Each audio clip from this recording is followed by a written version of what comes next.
Sali kita dito. Wala ko salid yan. Wala ko salid yan. Ito siya.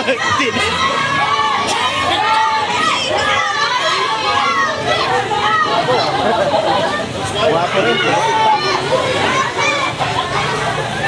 Sali na kita. Uy! Dito kayo na yun.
Magandang gabi sa mga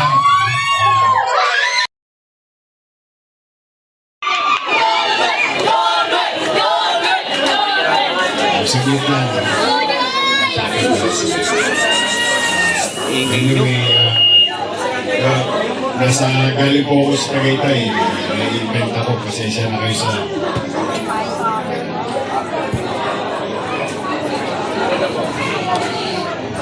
test. Okay? Malungkot yung sitwasyon nyo. Meron pa yatang nabiktima. Ano ba yung pamilya? Wala po, hindi makausap ko. Nasa po na. Ngayon po yung malaki na kanila. Yung anak wala po.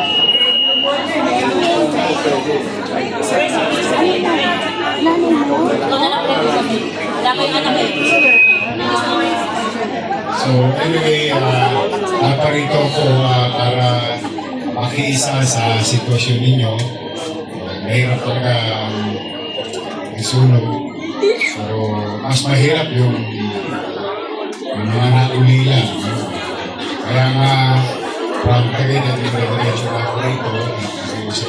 sabi ko, sige, kakakainin ko na yung mga nasinugan. Nagpunta kami, hindi ko lang, I cannot, hindi ako makahanap ng sapat na salita sa nararamdaman ninyo ngayon. Nagpunta kami, si Chi at Chesa, kausap ko rin kanina, gusto namin maibsan man lamang yung dinadala nyo ngayon sitwasyon, lalo na yung pamilya namatayan. But then again, pagpapasensya nyo na yung nakayanan namin, ni Chi at sa po na ating mga kasama, naging siyang pamilya. Ay,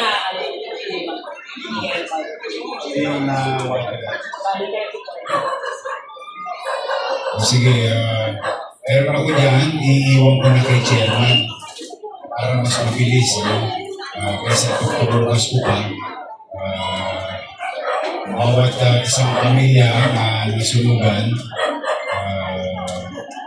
meron kami konting pagkatan, makabili man lang kayo ng gamit agad, makabili kayo ng kakailanganin ninyo, kung ano man yung tatayo ninyo, kung ano man ang maaabot na kaya namin.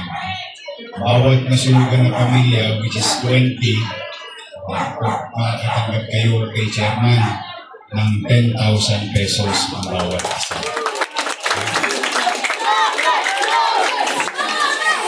Hindi yan sapat sa mga nawala sa inyo. Hindi yan sasapat. Kasi siguro naman, tutulong naman itong gobyerno ito. Pero importante ngayon, tulong-tulong lang muna. At yung mga water damage na 20, 34, disgrasya rin yung parte ng bahay nyo, tatanggap na rin kayo ng 5,000 kay Chairman. Yung listahan kay Chairman. Hindi ko na nakuhang i-repack dahil nga gusto ko immediately pumunta rito dahil nag-aalala kasi ako doon sa namatayan. But nag-aalala rin ako sa inyo. I can only do so much. But at the very least, maibsan man lang ngayong gabi yung nararamdaman ng mga pero kung ano man yung nawala sa inyo, nakamit nyo naman yung dati.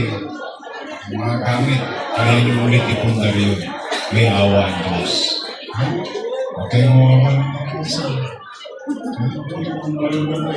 Mahirap yan. Hindi yan madali. But life must go on. We must continue. If not for you, at least sa mga anak mo malaman sa pamilya mo. Ay tataguyod natin sila.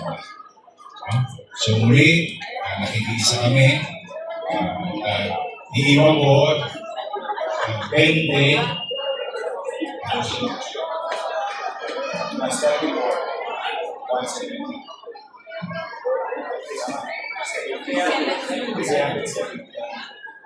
iwan ko na kay Chairman para may bigay kagad sa inyo. Kasi hindi ko talaga na-recap. I have to talk to the family.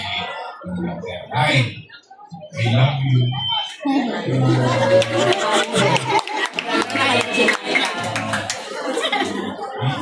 Sige ka na.